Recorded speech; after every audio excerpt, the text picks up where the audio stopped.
Guys, I am Mark Lawrence Solis and I am here to share the gospel or the good news.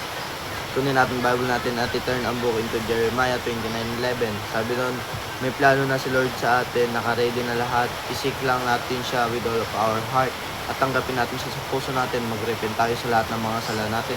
I-confess natin kay Lord kasi hindi niya tayo kinakaya. Tinanggap niya tayo ng buong buo kahit sobrang dumi natin. Sa karumihan natin, tinanggap niya tayo, niyakap niya tayo, nilinis niya tayo, and sinave niya tayo.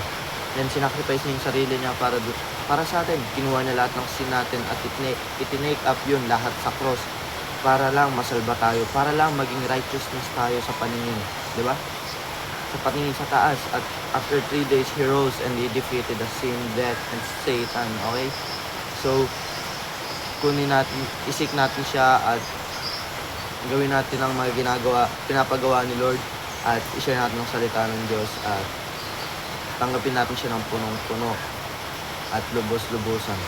Tanggapin natin siya with all of our heart at isip natin siya. Yan lang guys, God bless all always.